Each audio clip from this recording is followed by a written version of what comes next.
Ah, bom dia a todos. Meu nome é Flávio Kosminski e, em nome da ICF Brasil, eu gostaria de agradecer a presença de todos vocês e, particularmente, aos nossos patrocinadores. O Caleb Lu está comigo hoje e vai participar do apoio a esse evento.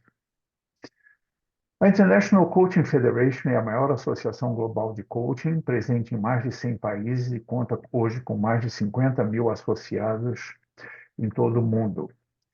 E, neste momento, gostaria de agradecer aos nossos associados, aos líderes regionais, aos comitês e ao Conselho Deliberativo da ICF. Convidamos a todos a seguirem a ICF no LinkedIn e no Instagram.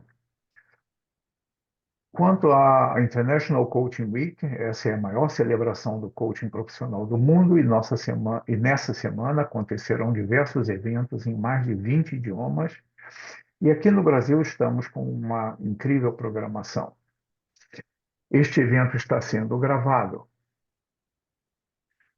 Este evento também concede certificação de participação pela ICF Global, e a solicitação do envio de certificado será possível através do preenchimento do formulário que será compartilhado ao final do evento.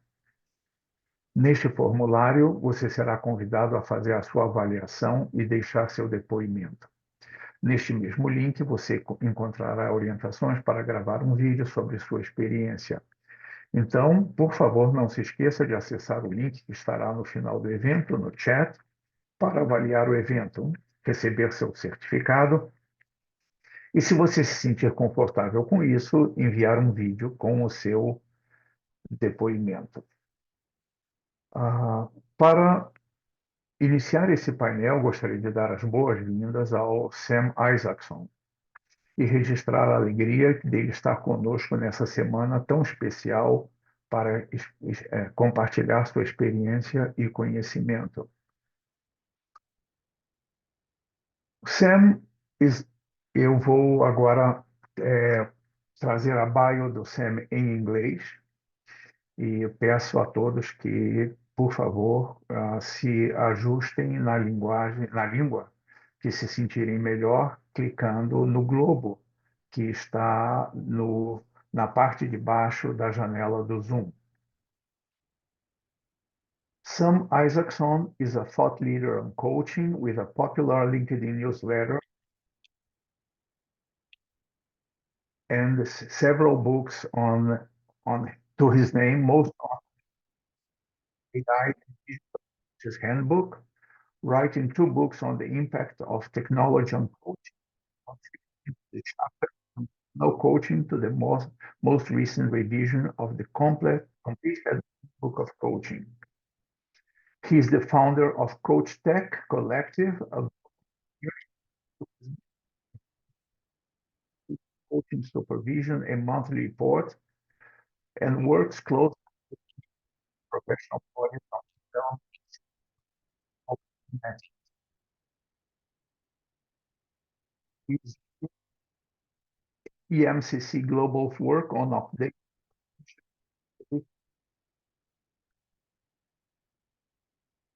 Sam talk of AIcoach.chat, a tool using AI to make experiences accessible to 99% never had it before, and has experience from big professional services firm and global digital coaching provider.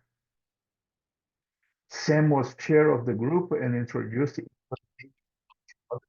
and was the first person to the virtual reality. As a coach and consultant, he supports individuals and organizations across the planet with a particular focus on maturing organizational coaching ecosystems and enhancing coaching using technology. Sam, thank you very much. Thank you for being here with us, and the floor is yours. Thank you very much. And I hope that the sound is working for me. When I was listening to you, Flavio, there was some breaking up of that, and it was right on the important moments as to why I'm talking about this subject today. So I think it's probably worth just repeating those for us, which is I've written a number of books around coaching with technology. A couple of years ago, I wrote one called How to Thrive as a Coach in a Digital World. And that one is probably my favorite. That one has a philosophical look across the whole of the coaching ecosystem and the role technology plays in it and how we should respond as coaches. The second one is called Superhuman Coaching.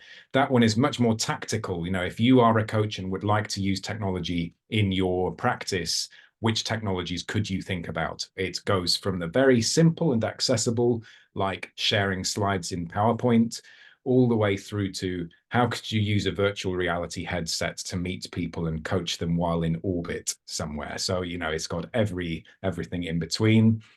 And then the third book, the one that is worth pointing out, is only coming out next month, called The Digital and AI Coaches Handbook, which I have edited along with Jonathan Passmore and a couple of other authors. And there's 50 authors contributing to that book. So it's worth picking up a copy of that. That's very broad in its reach. I'm also the co-founder of an AI coaching platform, which hopefully I will get to show you as part of the session today. And I'm also the founder of a group of coaches called the Coachtech Collective from across the world. We meet once a month to discuss what's happening in the world of technology, the impact it might have on our practice and how we should respond as coaches. And it is a wonderfully energizing time. So if you are interested in what I talk about today and you think, oh, it would be interesting to find out some more on a more continual basis, please connect with me on LinkedIn, or you'll find my details somewhere and I will connect you in with that group. I have got some slides to share, but I thought that it would be more fun to start with getting us in the right playful mood to think about technology. And I think being playful with technology is very important. And so I'm going to start by sharing something that I created using artificial intelligence this morning to celebrate this moment that we have got together. So it's only going to take 1 minute, but let me see if I can make it work. Sharing my sound. Here we go.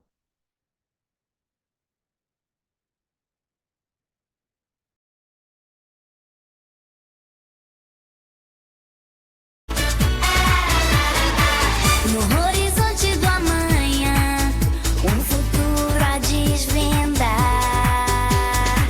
Inteligência artificial, nosso guia nos guiar. Neste palco, nesta luz, celebramos a voz de Isaacson, International Coaching Week. Com Isaacson Brasil, vamos seguir a canção. Transformação, novas fronteiras a explorar, com tecnologia e emoção, o caminho a desbravar. Neste palco, nesta luz, celebramos a voz de Isaacson, International Coaching Week. Com Isaacson Brasil, vamos seguir a canção.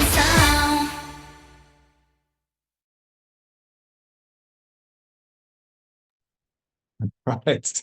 So that took me about 20 seconds to create this morning. I knew I was speaking today.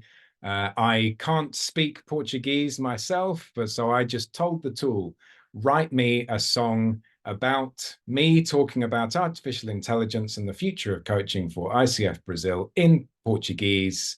And that's what it did. Everything. It wrote the lyrics for me. It chose which instruments to put in place. It chose the structure. It did everything. All I did was have to tell it to do it. And what an incredible example of the sort of thing that AI can do for us. The quality of it, it's surprising when you come across it for the first time, but it's not great. It didn't pronounce my name right, and I'm sure the pronunciation in Portuguese wasn't great. So it isn't as good as a professional pop star, but it is definitely better than what I could have made in 20 seconds without the help of AI. And for me, I have never in any coaching conference seen a speaker commission a piece of music specifically about their topic for the conference. Suddenly, the gap between what's reasonable to assume and what is possible at the most elite level is really being closed down. And in the world of coaching, that's really important because the world of coaching globally is something that is only available for the tiny group of elites. And we've got 99% of the world who effectively do not have any access to it at all. AI can really dig deep into that in a way where humans simply can't. So thank you very much for bearing with me as I indulge myself there. Now I'm going to share some slides. While I am going through this, please, at any point, if any thoughts are coming up or any questions, please just drop them into the chat window. I'm going to try to keep that open so that I can see what's going on. I can't promise to deal with everything as we're going through, but hopefully I'll be able to just keep an eye on if anything's going wrong for me. Oh, look at this. Lots of LOL and amazing on the song. Excellent. Right. So this is what we're going to do today. I'm going to start off by thinking about why we should think about AI in particular and technology in general. And then I'm going to take us through what's actually happening in this black box that we call generative AI. I'll then use that to apply to our coaching practice and how we can use AI to induce some creativity in our coaching practice with something that you can take away today. And then I'm going to probably take us to very quickly look at what the metaverse might mean for us as coaches, because I think that's going to be something quite important for us. Hopefully we'll close with some reflections, some actions, but like I say, please do drop questions and thoughts, comments into the chat as we go. And I've seen a couple of people have asked which tool I used to create that song. So for future reference, it is udo.com. Just drop that one into the chat for you. So why should we be thinking about technology? I talked to a coach earlier on today who was saying that for her, it had never even occurred to her to have the idea of technology and the idea of coaching into the same sentence. They're two different things. But for me, it's really important that we think about technology for three reasons. The first of these reasons is that technology is all around us and is increasing in its use, as I'll show you quite tangibly in a moment. In order for us to make sure that we remain relevant for the people who we're going to be coaching in 1 year, 5 year, 10 years time, it's important that we are at least aware of what technology is available to us so that when we're talking to them, they don't feel like we're joining them from 10 years ago, 20 years ago. It feels like the way that a lot of us approach coaching is effectively the same way that people were approaching coaching in the 1990s. And there's something about that apart from the addition of video conferencing, which surprised a lot of coaches suddenly having to deliver remotely, that actually it's more important for us to be able to talk confidently with a client about something like artificial intelligence. And so making sure that our clients know that we're relevant, understanding technology is a really helpful way that we can do that for them. It's also a way that we can increase our impact. So the simple example for that is using technology to scale coaching. Well, if I can coach one person for 1 hour at a time, and I can automate myself so that I can coach multiple people, then actually the scale of that suddenly becomes infinite. But even inside our coaching, then, as I'll show us later on today, we can use technology to enhance the delivery of our coaching, to make a session much more memorable for people, to increase their ability to tap into creativity, and to simply have a more pleasant experience with us. Not to mention the ability that technology gives us to deal with a lot of the hard, the admin side of running a coaching practice, which tends to not be our strong suit, and certainly not, in my case, our preference. And so by using technology, we can actually increase the impact of the coaching that we're delivering to have a bigger difference in people's lives and on society as a whole. So this feels like a really good benefit to us to be thinking about technology. Finally, it's important for us to think about technology because it helps us to protect the profession that we are in. So we've already had it mentioned very briefly already, and I'll show as an example of this, that artificial intelligence is coming along. It is going to be able to make coaching available to more people. It's also likely to start to encroach on the space that we have carved out for ourselves. And it's important for me that the people who are influencing the way that that encroaches into our space are coaches, not technology developers and venture capitalists. So by thinking about technology, we can understand how the world is changing around us. We can understand where our clients are. We can increase the effectiveness of what we're doing. And we're helping to shape our own profession to make sure that in 5, 10, 20 years' time, coaching still sticks to the foundational roots. Please share what you mean by automate the session. Thank you for the wonderful question, and I will show you exactly what that means very shortly. Right, the direction of technology is only one way, and it follows this general curve of adoption. This is called the diffusion of innovation. And every technology goes through this curve, that there's a tiny group of people who would be classed as innovators, and they adopt the technology extremely early. They are the people who know that it exists before the rest of the world finds out. They have a lot of money, and so are able to buy in early. They're quite risk hungry. They want to be seen to be adopting this kind of technology, and so they get in before it's even really widely available. You've then got a group of early adopters who similarly have got access to some cash. They like to have the newest gadgets, and so they tend to buy in as soon as it becomes available, even before it's working very well. It then reaches this peak where the early majority starts to adopt it, or it drops off. And I'll show you an example of that in a moment, where the majority of people start to adopt a piece of technology and it becomes mainstream. That's followed, of course, by the late majority. And so this central group tends to adopt relatively rapidly. It becomes acceptable to be using this technology by society, whereas there are some technologies that have never reached this stage. And then there's the group of laggards who tend to lag behind in the adoption of technology and therefore do not start to use it even once it's become mainstream. So let me give you some examples for each of these. At the moment, smartphones has reached the laggards.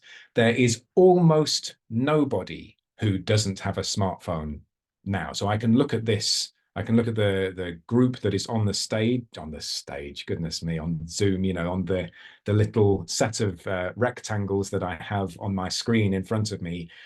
Can you just put your hand up if you do not own a smartphone? No, okay, so everybody has one that I can see. Maybe there's somebody whose camera is off that I can't see. In a room like this, you just expect everybody owns a smartphone. It has been adopted by effectively everyone. There's always going to be that odd person who doesn't have one, but the fact that there's a single person without one doesn't show it hasn't been adopted. Smartphones have now been adopted by everybody. In comparison to that, the late majority would be something like voice assistants. So voice assistants have been available for quite a lot of time now. We use them relatively regularly on our phones, on standalone devices, even on our TV sets. Let's just have another quick show of hands. This is quite helpful for me, actually. Put your hands up now if you do not use a voice assistant relatively regularly in your life. Okay, I've got half a dozen, between 5 and 10 hands that have just appeared there. So it's a small group of people who do not use voice assistants. The majority of us tend to, though. That's okay. You're not going to be everywhere in the curve for every piece of technology. It's just an example, but that's something that has been adopted by a lot of people, but not everyone. At an early majority, we have something like ChatGPT, which suddenly accelerated. GPT-3 had been around for a long time, then it suddenly entered the mainstream. It still hasn't been widely adopted by everybody yet, though. So put your hand up if you don't use ChatGPT regularly, or the equivalent sort of technology.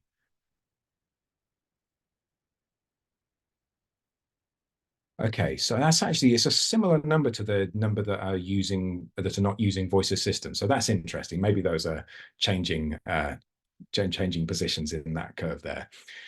And in early adopters, we have smart glasses. Okay, let's put your hand up if you do not use a pair of smart glasses regularly. Right, okay, almost everybody. Maybe it is absolutely everybody. So in my little frame of reference, in my TikTok and the people that I follow on social media, a lot of them are starting to use smart glasses and wear them relatively regularly. It's not certain that they're going to get adopted. Google Glass came out and it sort of was available for people and they started to use it and then they stopped using it altogether. It just dropped off. And that's what tends to happen with some pieces of technology. It goes through this little hype and then drop.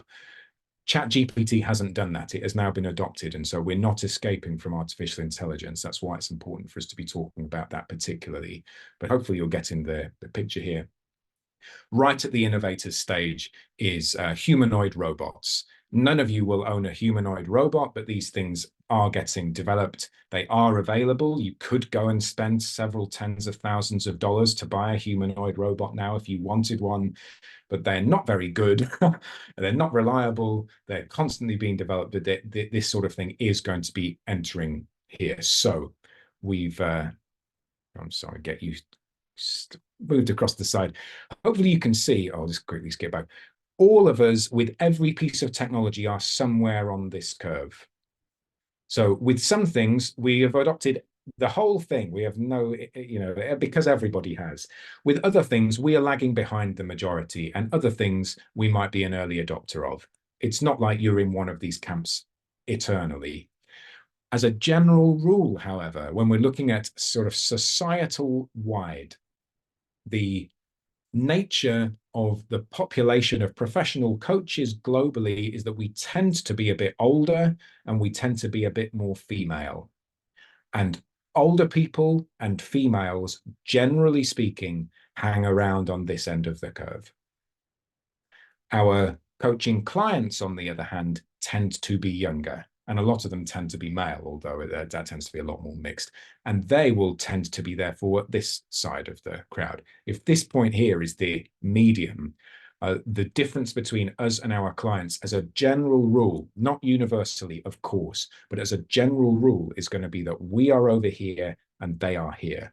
So in order for us to build rapport with our clients so that they get that we understand what their world looks like, it's important for us to sort of pitch ourselves slightly to the left of where we're comfortable. So if we're thinking, oh, there's a piece of technology that is just on the horizon, maybe we should bring it just a little bit closer and explore a little bit more. If we've got something that people around us are starting to adopt and we're trying to hesitate a little bit, maybe we should try to get a little bit more involved in that. Mauro, yes, I think price is still an issue for smart glasses. I absolutely agree with you, but they are becoming more affordable now. Meta have got their Ray-Ban glasses, which are effectively a pair of headphones, but they've got the ability to see at the same time, and you can then connect through WhatsApp and change between a call where you're seeing yourself through your phone and switch to the camera from your glasses so that the person you're talking to can see from your perspective. That's relatively affordable. It's less than the price of a smartphone. So they're getting more affordable, and also there's a societal, an odd thing about putting something on your face. We've got there with glasses. Everybody can wear glasses, but the idea of headsets, they're a bit too bulky at the moment. Here we go. So in terms of the world of coaching, this is the way that I see things going. We have gone through a process where individual coaches that work for themselves and only for themselves have started to become merged into coaching providers. And so you can work as an associate with somebody who's a bit bigger scale, They go and do the business development, and we take the work. That's helpful. That has moved over the last 10 years or so into digital coaching providers that are using technology to do the central functions, which adds a level of efficiency and creates some other benefits like insights into data, which is a little bit overblown, to be honest. People aren't really using it as much as we think that they are, but it is available there, at least hypothetically. The next stage in this is surely going to be that people will adopt digital coach providers. So if you are wanting, as a buyer of coaching in an organization, that you've got too many individual coaches you're contracting with, and therefore you want the efficiency of technology to allow you to still have an external pool of 50 coaches, but only have to have one contract that you're managing. You're going to do that with one of these digital coaching providers that will charge you $500 a month per coaching client? Or will you go to a digital coach provider that for $5 a month could give you access to unlimited AI coaching? Well, suddenly I'm able to deliver coaching to 100 times the number of people for the same budget. There is no conversation to be had here. If you are running the budget for an internal coaching practice, why on earth would you pay expensive humans to do something that you can do at scale way more affordably? There are going to be some exceptions where humans are still absolutely required, but in most cases, if the only reason that you are paying for coaching is to get it to as many people as possible, there is only one solution: use artificial intelligence, because it will do it at scale.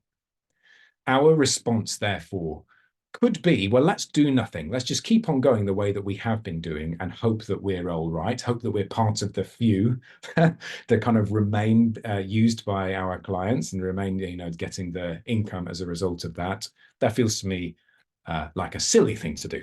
We could just say, let's use more technology then. Let's start to adopt technology as soon as it becomes available to us to be as innovative as possible. That, for me, feels like it carries a lot of risk. There are huge ethical questions with how we should adopt technology, when's the right place to do it, who we should make it available to, how we should shape our thinking around technology. So just using more technology is too clumsy. It's not sensible. My proposed solution is that we become more human. The way that we have trained ourselves to act as coaches a lot of the time is that if I do not interrupt you, if I only ask open questions, and if I learn really effective coaching models, then I can deliver high quality coaching. And just let me tell you, cast iron guarantee, a machine can do that better than us. A machine will never interrupt if you don't want it to. A machine, if you tell it to only ask open questions, will only ask open questions. It is incapable of doing anything else. And it will stick more rigidly to a coaching model than any of us will, because it has no other thoughts. It only does what it is told. So if that is how we are considering being a good coach, we need to change our thinking. Instead, what we need to be thinking is, when I am present with a coaching client, what is it about being with me that makes it uniquely different from being with a machine? And the word I use to describe that is magic. There's something about magic that is incredible. It makes me respond with wonder and awe because I don't understand how it works, and I don't need to understand. The wonder is in not knowing. And as humans, I think we want things to be nice and clear. And I think we just need to embrace, hey, when I'm present with a client, I am just me. That's what makes me different. I don't need to explain it. I just need to go deeper into what makes me human. I'll just quickly look a couple of questions in the chat. I can't understand Portuguese. I apologize. Yeah, these are all great questions. Maybe we'll kind of explore them as I'm going. The black box of generative AI, right? What I'd like to basically say here is artificial intelligence is nothing more than a prediction engine. It's a calculator. It's a really complicated calculator, but it is still effectively that. And what it does is it looks at an extremely large data set and then creates a prediction of what is going to happen as a result of what it has already seen. So, for example, if you were to start a sentence, this is how the large language models work. If you were to start a sentence by saying, my favorite sport is, it will look through all of the data that it already has access to, and it will have assigned probabilities to what the next word in that sort of sentence could be. So it will know that the next word in that sentence, my favorite sport is, could be football or baseball or basketball, or it could be the word not. My favorite sport is not. Or it could be my favorite sport is sometimes, or it could be my favorite sport is surprisingly. So there are lots of different words that it could be, but based on its understanding of what that sentence means in the context of the paragraph that it has seen it in and any other information it's got available to it, will be assigning different values to these different nodes in its network that are all connected to basically say, well, I think the next word is most likely to be this one, and it'll just put that word in. And because it's got access to such a large data set, when it predicts the next word, it looks surprisingly human. But all it's doing is giving the average response of all of the humans that it has ever seen, saying things that are somewhat similar to that based on its understanding of them. And even the word understanding is a little bit of an overstatement. So to show you what this looks like in practice, I'm going to show you a demo of the coaching platform that I am developing called AIcoach.chat. So I'm going to share my screen. So I've got myself logged in.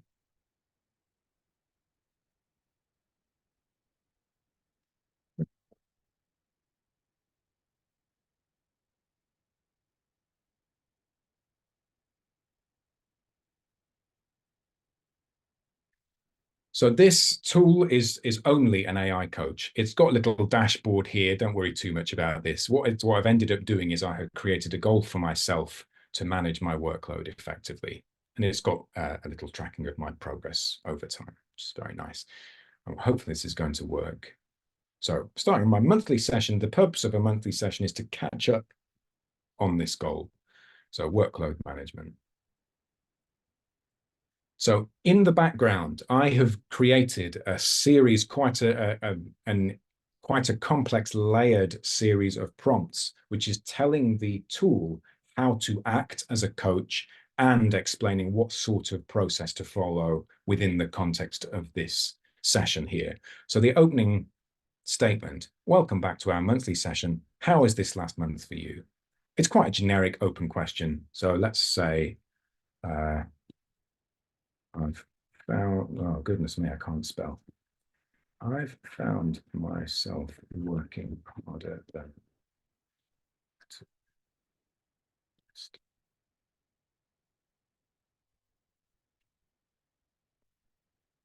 what it's now doing is adding this in as part of the prompt. So when it's going to create this next response, it's using this as information to help it to form its next response. So it hasn't been programmed to use this specific response. It is making it up in the moment, literally predicting the next word one at a time. It's actually using portions of words called tokens, but it's effectively what it's doing.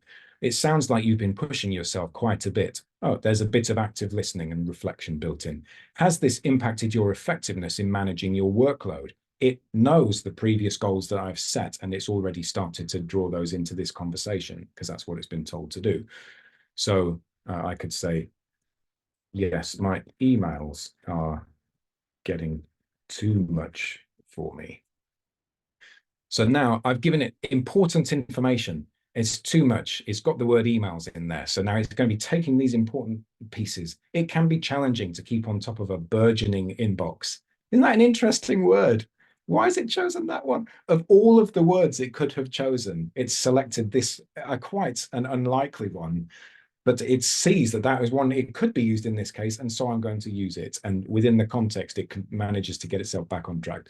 Have you noticed any particular patterns or types of emails that are especially time-consuming? It's mainly the emails from my boss. She stresses me out.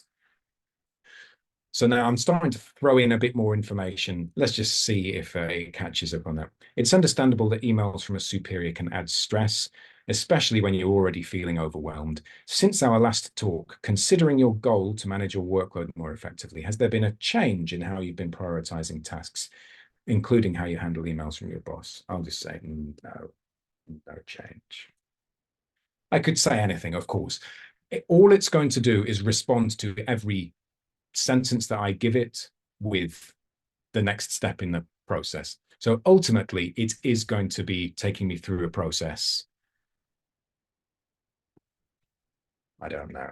So it's asking me now, might there be a different approach you could try?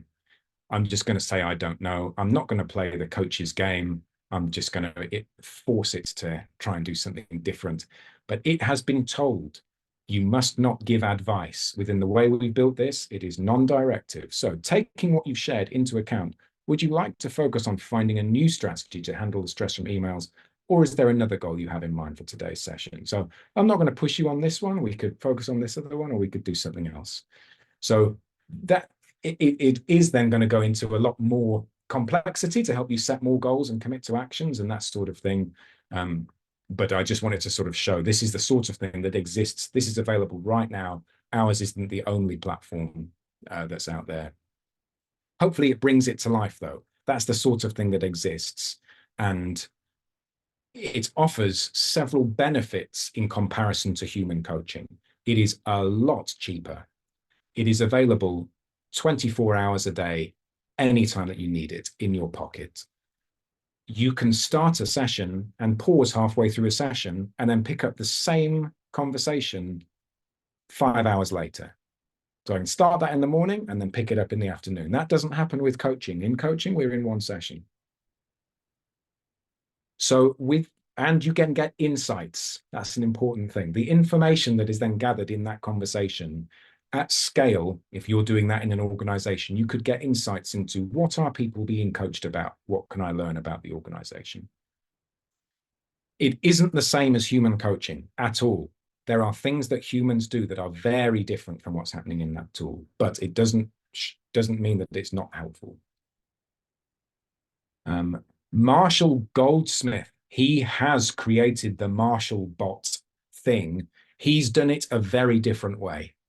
The way that his is developed is by taking all of his existing books and everything, and he has spent a lot of time answering questions sequentially in the program to try to make it respond like he does, but it isn't using generative AI in the same way. It's effectively his own very closed large language model. So I've never used it myself, Ricardo. Thank you for mentioning that.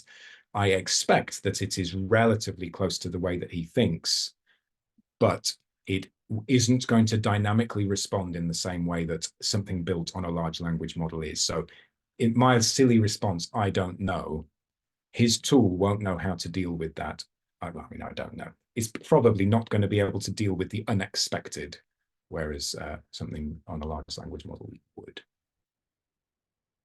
Roberto, this is such a wonderful example of what I was trying to say before. This looks interesting, but it's unable to capture voice tone, facial expressions, isn't it? Is that the human element that we will miss with this tech alone?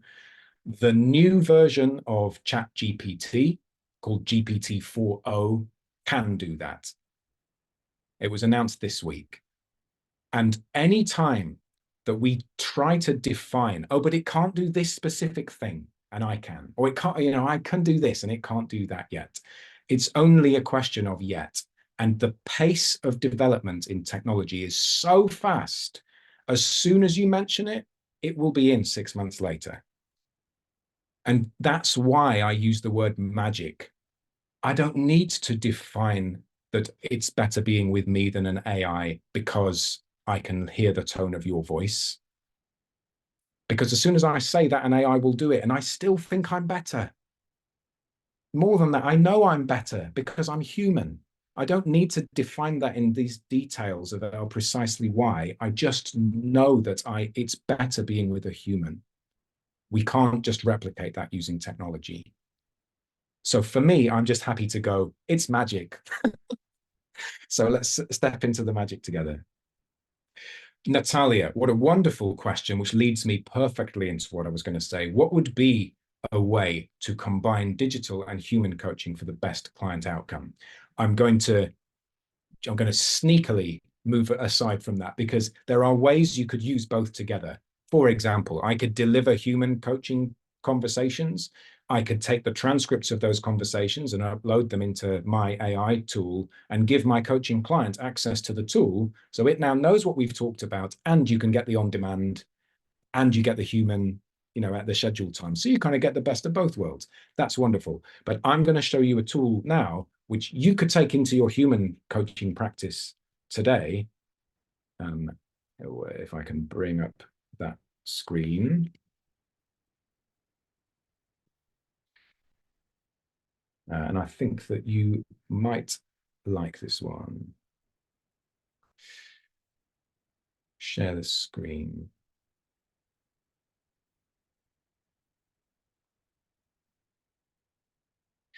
This is an AI artwork generation tool. The reason that I like this one is that it is free to use and it is fast. And what that means is when I'm working with a client, they can immediately use it. I don't need to be going through some complex onboarding process, which you would do with some other tools. The way that I use this is I will ask the client to share their screen. I'll send them the link so that they can click on it and load it on their screen. And then while they're sharing their screen, they can do the whole thing themselves. Because I'm sharing this today, I'm going to do it myself, and I encourage you to go and play with it. I will ask the coaching client to type into this prompt what it is that they're thinking about and would like to explore. So let's say I've started to regret my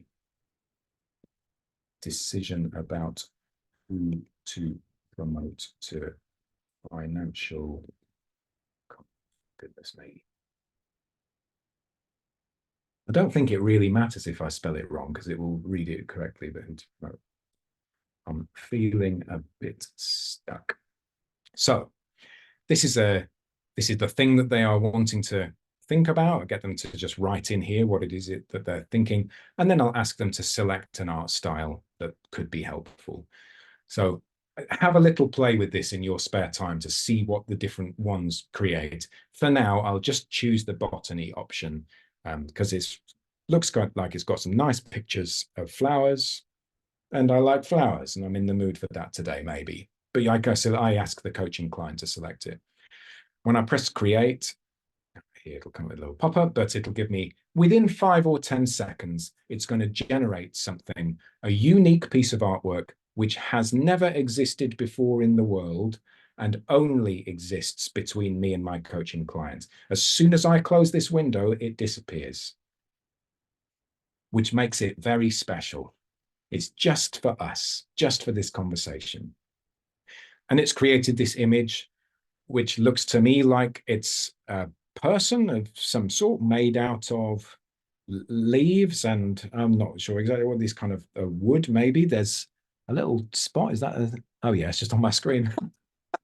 Not real, with some flowers growing out of the top here. So immediately now I've got a frame for our coaching conversation that isn't the client's words. I'm not having to go through the grow model now. I can just say, I can see that there's a person in this image. Who does that person represent? And maybe they'll say, oh, that's me. Or in this instance, maybe they'll say, that's the financial controller. And I can say, well, what's the meaning of these flowers that are coming out of the shoulders and the head? And they might say, well, it's the financial controller. I think that these flowers are indicating all of the thoughts that they're bringing. And I don't like all of this new growth, and it's making me uncomfortable. So now maybe I just need to discover for myself that actually it's not bad to have new flowers around that are unfamiliar to me. So suddenly we've opened up an entirely new metaphor that came around because we were using AI to generate this piece of artwork. When I close this down, it will stop. It'll stop existing. But I'll try and just create exactly the same thing again. Same prompt, same art style. So it will look somewhat similar. It's probably a similar color palette. It'll have similar attributes in it. It will probably have some flowers. There you go. It's got a character in it again, but it's quite a different picture, really. We can ask different questions. What's going on? Why are the person's eyes closed? What's the meaning of the orange color? What is this thing here? Is that shoulder blade, a knee? I'm not sure. Maybe it's something else, a ball. It's exactly the same approach as we use when you have picture cards, like a deck of picture cards that you use with a coaching client. But it's highly innovative. It's using generative AI, and it's doing exactly the same thing as the words, predicting what the next word, but it's doing it pixel by pixel. What does the next pixel look like? Well, in this context, it knows it's going to create, it's using the botany. Well, there's going to be a bunch of greens. It can already start with that. It's going to have some that look like leaves like this, and some of them are going to have some color. It's chosen orange. Why? There is no why. It just selected that randomly. But there is a why for the coaching client. Why has it chosen orange for you? And they will have an answer for it because it kind of bypasses the rational side of their brain. I'm just skipping through the chat, loving the conversation about magic, empathy, making them feel listened to.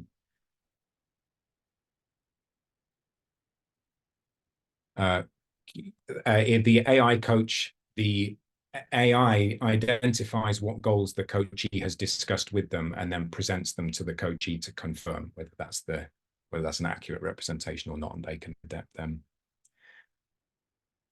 People still need to be heard by a human. Yes. Yes. Oh, thank you for the people who have then shared the link to Dream by Wombo. I'll drop in AI Coach.chat in there as well. The question, I wonder if this takes from the coach's own imagination to think up their own analogy or metaphor. Yes, it does. In some ways, it accelerates the process. It's the same thing that's happening, though, when you use a picture card. You ask the client to select from, which of these pictures describes you the best. It just takes that in a different route. And of course, you can create multiple pictures if you wanted to. Lovely. How are we doing? Those people I can see the faces on. Shall I keep on going? Thumbs up if we're kind of okay. We're doing all right. Yeah. Getting some. Okay. I've got a few more slides to share.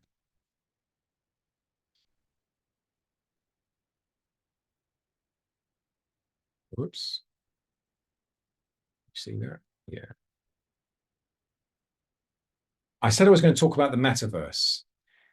This is, for me, one of the most powerful and important videos that we need to be looking at the moment. So some of you may have already seen this, in which case you probably are going to enjoy seeing it again. But for the rest of you, I hope you can bear with me. What's happening with my screen? There we go. That's what I was looking to do. Here we go. You enjoy this. The following is a conversation with Mark Zuckerberg inside the metaverse.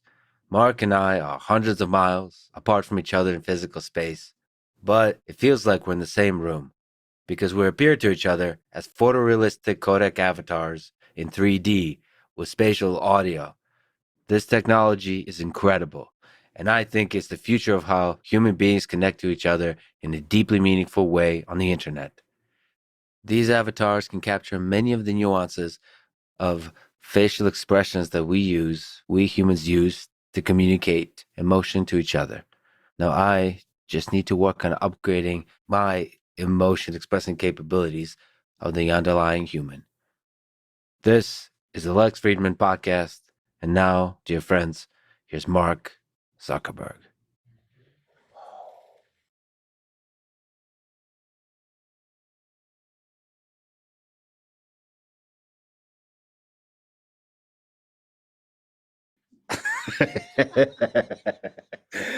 This is so great. lighting change. Wow. Yeah, we can put the light anywhere. And it doesn't feel awkward to be really close to you. No, it does. I actually moved you back a few feet before you got into the Well, headset. You were like right here. I don't know if people can see this, but this is incredible. The realism here is just incredible. Where am I? Where are you, Mark? Where are we? You're in Austin, right? No, I mean this place. Oh. we're shrouded by darkness with ultra realistic face, and it just feels like we're in the same room. This is really the most incredible thing I've ever seen. And sorry to be in your personal space. I mean, We have done jiu-jitsu before. yeah, no, I was commenting to the team before that even that I feel like we've choked each other from further distances than it feels like we are right now. I mean, this is just really incredible. I don't know how to describe it with words. It really feels like we're in the same room.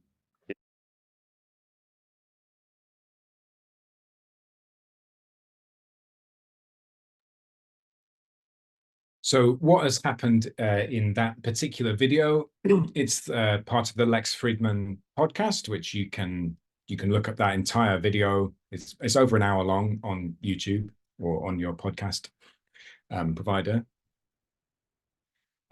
You can see that what is happening here is Lex Fridman, the person who's on the screen at the moment, he is wearing a headset, and it's completely occluding his field of vision of what is in the real space with him. So all that he's able to see is this black space that they are in, and this photorealistic version of Mark Zuckerberg in front of him.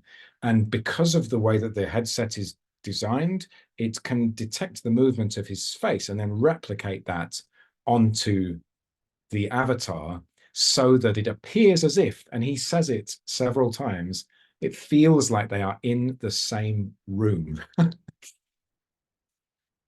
The biggest difference in the world of coaching as far as technology is concerned in recent years was the lockdowns of 2020 forced every coach pretty much globally to move from delivering in person as the primary mode to delivering through video conferencing. And now that we're there, that hasn't particularly changed. There is a bit of a move back, but most coaching is still delivered through video coaching. And that's because we need to meet remotely, and video conferencing, given current technology, is the best quality way to meet remotely, apart from virtual reality. When you're wearing sorry, I've just seen the question in the chat. Yes, that's what I'm explaining, basically. We're in a Zoom session here now. The difference would be if we all had headsets on, then it would appear to our senses as if we're meeting in person. So rather than me staring at this screen with how many pictures have I got? 50 different tiny little rectangles on the screen of all of you in your different rooms around the world. It's wonderful to see you all, but wouldn't it be nicer to be able to have, in 3 dimensions, 360 degrees, be able to actually physically move to see you so that you know that I'm looking at you rather than just looking a couple of inches below the camera? Because I can see individuals with your names and faces, and it's great, but there isn't that connection. Whereas as soon as you put a headset on, when you meet, you get to make eye contact again. There's even the ability to reach out and shake somebody's hand, and you can tactically feel it in your hand. There's something that is much more different, much more embodied when you are wearing a headset. And the Lex Fridman's response there, you can see it. Wow, it just feels like we're in the same room. He can't stop himself from responding like that. I asked earlier on, who's using smart glasses? Almost nobody in the room is using smart glasses. When smart glasses become affordable enough, and let's face it, trendy enough that we are happy to put them on our faces, and the quality of them is good enough that rather than me having to stare at your tiny little rectangles, it can project a hologram in 3 dimensions in front of me so that I can meet with you without having to put on a virtual reality headset. Who is going to choose to meet via Zoom? Why on earth would you meet in 2 dimensions when instead you can meet in 3? And that makes coaching a more pleasurable activity. You can suddenly go for walking coaching again because you don't need to do that on the phone. You can do that in 3D. You can have the person walking next to you while you're hundreds of miles apart. You can use the geography of the space that you're in to say, okay, you'd like to sit in this chair. Let's put an empty chair down. And then you put an empty chair down in your room and come and sit on this chair instead. You can use that again rather than having to orchestrate people remotely through 2 dimensions. It completely changes it. This technology is available today. Of course, they've shown at the highest possible end of it in that little video, but you can meet as avatars. If you get yourself a headset, which costs about $300, then you can meet using avatars in virtual reality. Very few people have a headset, so you're not going to be meeting all of your coaching clients there, but maybe one of them does. And that might be a truly transformative moment, because when you're in a coaching session and the next question that you ask is, where would you like to go for us to be able to discuss this? And they say, a beach. And so you go to the beach virtually. That's a nice thing to be able to do. I've coached people in orbit and in gardens and in forests and in an office block, and I've never left my living room while I'm doing it. Cheaper smart glasses are on the way, yes. 3-body problem.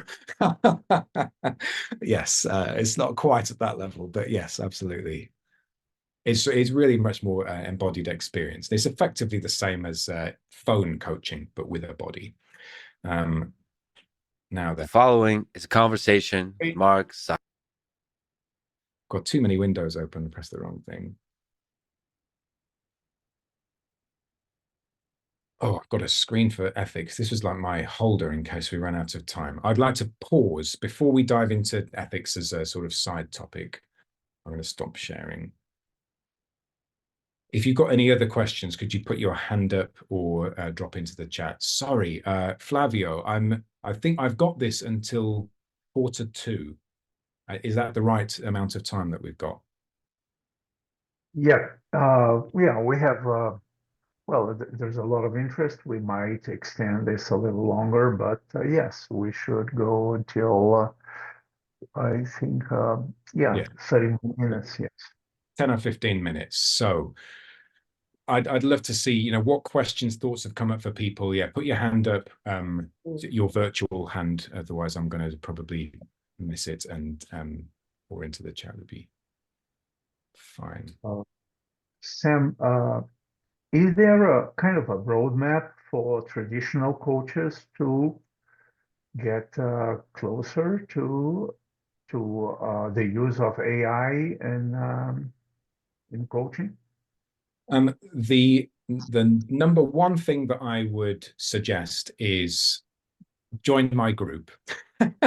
So in the Coachtech Collective, what we do every month is we look at all of the latest technology developments. So we've seen here today a couple of things. We've looked at some generative AI with text, generative AI with images, and we've looked at some avatar metaverse immersive technologies.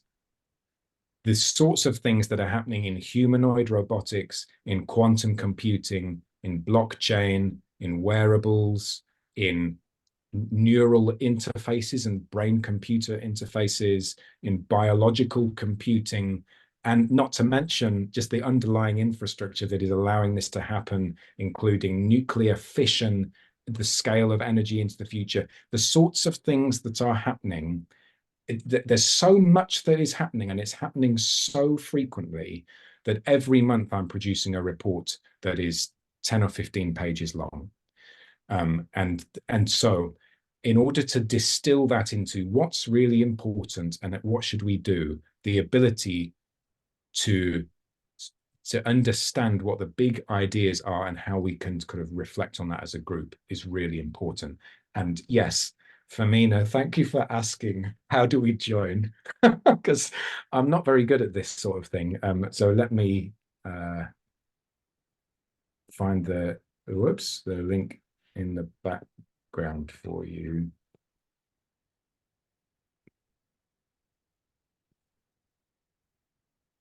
Oh, it hasn't done there.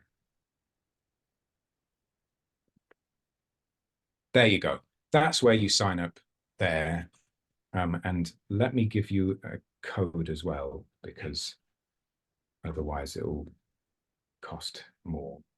So there you go. That's where you sign up. I'll have a look in the background with the next question to get you a discount code. But if you bring that one up in the meantime. So that's the number one thing I would say to you. Join my group. It's a great group. It means that you're at the cutting edge of technology news. There isn't really anything else like it. You know, some people are talking about this topic on LinkedIn. Some of the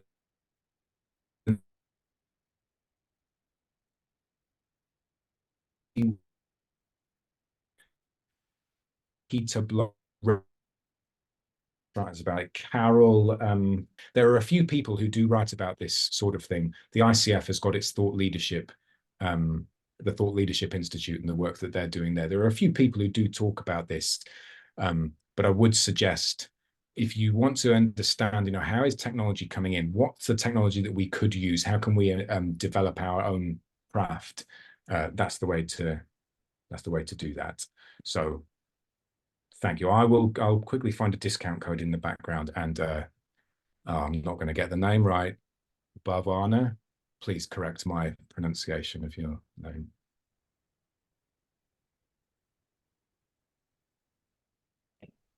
Yes, Bhavna. Bhavna, sorry. Bhavna. That is excellent, amazing session. The quick question that I have is, you know, we do these confidentiality agreements, and in a corporate environment, I'm wondering whether the accessibility of the discussions of AI will be also accessible to an HR or, you know, somebody else within the group. How do you manage that? What a fantastic question. Thank you so much for asking it, because there's one of the biggest sort of ethical questions that gets asked in coaching circles, particularly around artificial intelligence, is confidentiality, privacy. Privacy is a different thing from confidentiality. And security is a different thing as well, but they are connected. But it's important to just identify we're talking about different things here. The agreement that historically I had with my coaching clients is this conversation is going to be confidential. Yes. And what that meant was, I'm in a room and we're going to make sure that the room is tight enough, you know, it's going to be protected enough that nobody who's outside the room can hear what we're talking about. And I'm going to promise to never tell anybody what we're talking about here. There are some exceptions, you know, if the law requires me to disclose it, I might raise even coaching supervision, etc. But the grounding principle is this is a secrets conversation just between me and you. Nobody else in the world knows what we've talked about. That's confidentiality. As soon as you're using any piece of technology, such as Zoom, that conversation is no longer confidential. Because if it's just me meeting you, Bhavna, did I get the pronunciation right that time? You know, if it's just me and you, and it's just me and you, and Zoom is connecting us, then in order for the two of us to talk, we're having to go through Zoom in the middle. And Zoom is just a company with hundreds, thousands of employees. I don't actually know. I couldn't tell where the servers are located that are specifically processing the data that we're sending to each other, but I know they've got to have access to it because otherwise the technology wouldn't work. So now we can't say to our coaching clients, this is confidential. We have to say it's secure, and it has to be, it has to follow privacy regulations. That's the rule. But the only way that we could get to a point where it is confidential when we're using technology is if the connection is directly from you to me. And the only technology that is in existence today that would allow that to be the case is blockchain technology, which has not been adopted to the way that we'd be able to run video conferencing with yet properly. So let's just park confidentiality as a word perhaps and say, right, what we do in coaching is we offer conversations where it's a secure connection and we aren't going to tell anybody. True. When we're using artificial intelligence in a similar way, the tool has to have access to the data in order for it to produce the results. So when I'm saying to it, can't remember what I said, I'm not keeping on top of my emails, that information is being sent to the server and is being processed and is sending information back. That's how it has to work. That data is then being deleted. So it isn't being retained. So, okay, that's observing good data privacy. And then the insights that you can get from it ought to be aggregated so that you're able to get a level of insight. So the way that we do it with AIcoach.chat is we assign keywords automatically. The tool does it to every coaching conversation, and then we can summarize the keywords afterwards. So if somebody's talked about work-life balance, they may not necessarily have used that term, but the keyword could be assigned to it and also the conversations. And we can say to an employer, 25% of your coaching conversations discussed work-life balance. That's a really helpful insight that isn't breaking confidentiality. I can't tell you who said it. I can't tell you what it was they were talking about that led to that keyword being assigned to it, but it does give you an insight that you wouldn't have otherwise. So hopefully that sort of addresses the question that it isn't confidential. Nothing that we do using technology is confidential. It is secure. It does observe privacy regulations. Yeah. Thank you. And yeah, phones already listening to everything, data handed over to technology companies. Yeah, there you go. That's why I don't know what the rules are in Brazil actually for this. And I know we've got people joining from all around the world here. I live in the UK. We have to comply with the EU's data privacy regulation, which means that even cookies that a website would want to put on my machine, I have to formally accept those in order for them to be put on, which is quite comforting, but I don't trust anyone. Louisa, yes. So apps like WhatsApp, which have got end-to-end encryption, so it's like 0-point encryption. So it's encrypted from the moment you're typing it all the way through every device that it passes. Yes, Zoom is encrypted as well. It should be encrypted. And what that means is anybody who is listening into that data just sees it as garbled data points. It doesn't mean anything to them unless you can crack it. And because of the quantum computing that is being developed at the moment, if in effect there are quantum computers that exist today and probably are available commercially that are able to crack the highest level of encryption that is in effect with modern technology. So I wouldn't trust encryption with my life. We should be sending things in an encrypted way. Yes, but yeah. So correct, it is right. We should be looking for that sort of encryption when we can. If the data is deleted from the server, how does AIcoach remember info from previous conversations? That's a really good question. This is getting to a level of technicalism that's probably not quite always that helpful. You can choose to delete it from our server. So we've got our servers, then there's OpenAI servers that are running the large language model. So they delete the data immediately or after 30 days because they retain it for legal reasons, but they in effect delete it immediately. We hold on to it for the coachee to be able to access their conversations. They can delete them if they want to. And if it were an organizational client saying, I don't want you to ever hold on to this data, then we wouldn't be holding on to this. Is that IEDA or is that IEDA in a lowercase? I think it's IEDA. Does it make sense for tools that offer AI coaching to undergo certification processes by coaching federations, just as coaches need to be accredited? Thank you for asking the question, because I was asking that question 4 years ago. And it took until earlier this year for them to go, oh, it would be a good idea to accredit AI coaches, wouldn't it? So the idea has started that process, and EMCC Global has also started that process, and I'm actually involved in the EMCC Global work there. Shankar has asked, what can I use to become a better coach with AI? Are there specific tools for that? So a way that we could use AI to improve as a coach is to use it as a quasi-supervisor. So if you just go into, could be ChatGPT, the one that I prefer is Claude, but they're all sort of similar tools.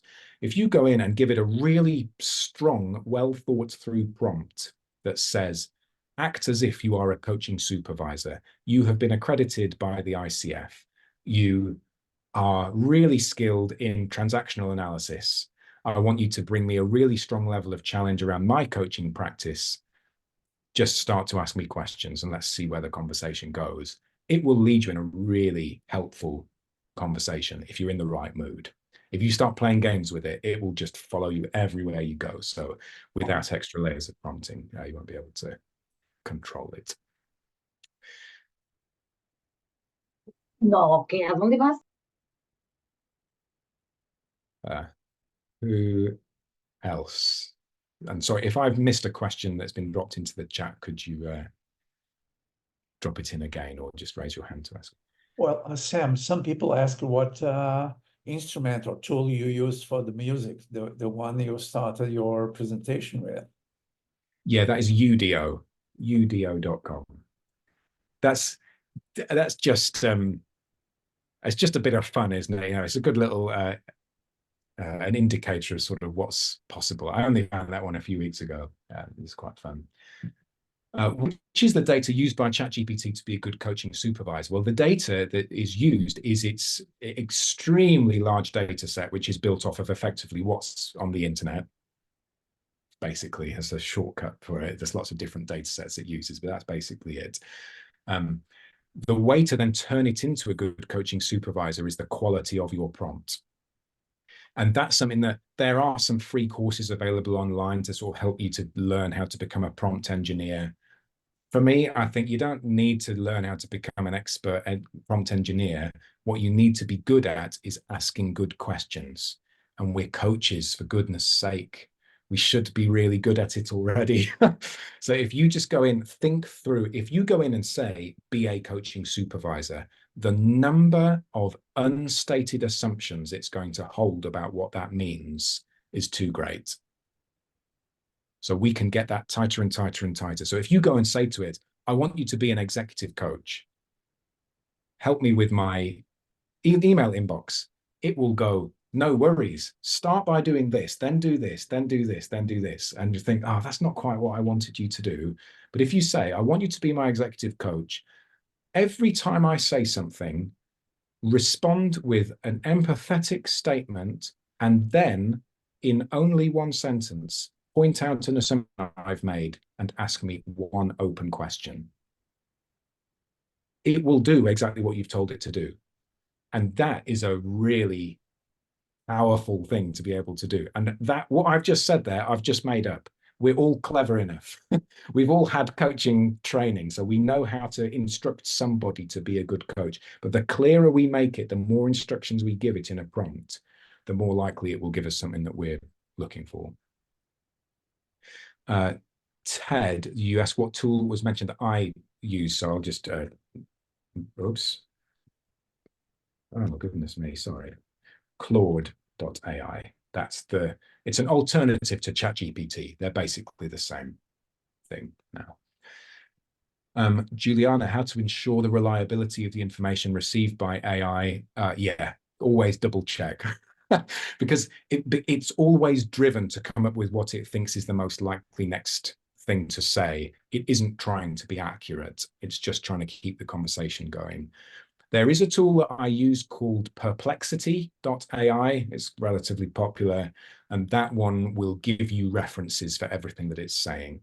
So that is my new version of Google, basically. Rather than searching, I will ask Perplexity the question, and it will find, it'll respond to my question with information. That's really helpful there's a process. I go through this process basically once a week. My children, I've got 4 boys. They always want to watch the football.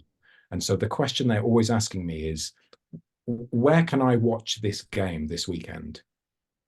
And I never know. So I can Google the Manchester City game this weekend, what TV channel it's on. And so then I have to scroll down the results page, find the page that's got the answer on it, find where hidden in this page is the information, because the whole thing has got search engine optimization to get it there.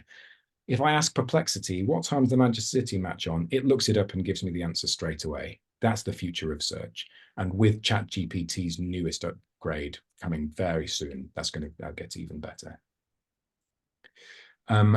Somebody has sent me a message asking for the CCEU certificate, and I don't have that. Bhavna, that is the correct link. Thank you. Gemini and Copilot, yeah, I have used those. Gemini is getting a big upgrade, actually, so I'm probably going to test that one again. Copilot, I have used that one. I thought that it was fine, but I haven't developed the habit of using that one.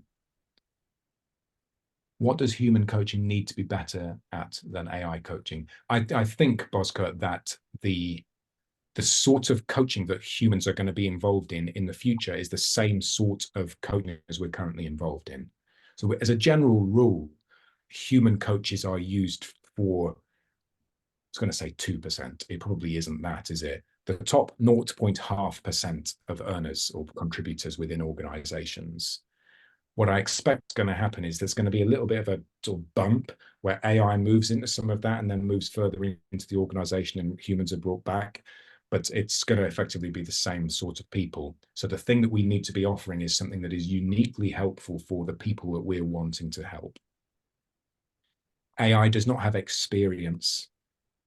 It's got access to data. It's not the same thing. We tell ourselves stories which are different from the way that AI does it, and it isn't able to hold people to account in the same way. When I'm in a conversation with you, you know, we've got this time together today. I thought it was until 1:45. I've now been told it's until the hour. Fantastic. So I can hold the time with you for the hour, and we're not going until we've finished what we're here to do. With an AI, the client can get to a point in the conversation they don't like it anymore and just press X. So we need to offer that as a gift to our people. Pamela, your new niche will be to be a human coach. Yes, yeah, absolutely. Asking me if I can talk briefly about the ethics. Yeah, so the 3 things that I'm going to say on the ethics basically is head, heart, hands, which works in English. It probably doesn't work so well in Portuguese. I apologize. The reason why I say head, heart, hands is the place to start. It is in our head. So if we can understand how technology works better than we currently do, then that positions us well to use it. The more that we understand it, the more we'll be able to respond well when it changes, because it's the same underlying principles it always operates on. So if we can understand the benefits it offers, the risks it presents, how to think about ethics when we're approaching technology, then when a new piece of technology comes in, we just respond. Thank you, everyone. I can see a couple of people are leaving. So it's lovely to connect with you. Let's connect on LinkedIn and keep the conversation going. The reason I say heart is that it is about our intentions, that actually what happens when we're using technology, it's important, our actions, but our intentions are what really matter. And so when we get our intentions right and we understand the technology, then the actions themselves will be right. And hands is important because the actions are what makes the biggest difference. So we need to sort of be watching what's happening across all of these 3. And that we can watch that for ourselves. And we need to be the voices who are out there in the world looking at other stakeholders and how they're interacting with technology. So the 2 warning flags for me are technology developers who don't understand coaching and venture capitalists who don't care about coaching. They only care about the result, the return on investment. And I think we can play a role in working on our own heads, observing our own hearts and asking the question around others, and then doing the right thing in the moment as well. I can see a lot of people are having to go, so I'm going to pause there and say thank you so much for having me. It's a real privilege to be with you, and I hope that it's been helpful. Thank you, Sam. It was our privilege to have you with us. Thank you very much. It was awesome, and I think it was someone wrote an eye-opening event, and this is really important for us coaches. So yes, we hope to have you again in coming ICF events, and I would ask all of us who would like to receive the continuing education credits to go to our event assessment survey. I think Marcia is putting the link in our chat box. Marcia, is it there? And Yeah. thank you. And we ask you to complete the assessment instrument and with your name and the email, and you will receive your credit document from ICF.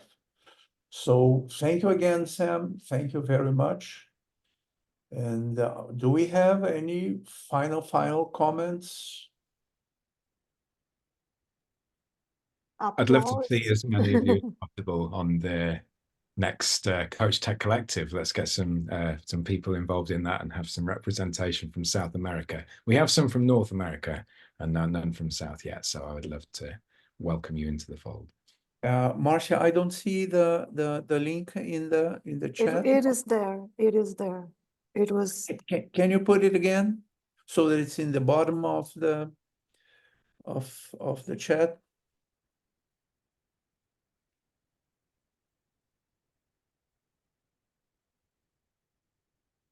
Yeah. So Sam, thank you again. I think it's time to close. And it was awesome. It was an eye-opener indeed. We'll meet you at your site. Bye.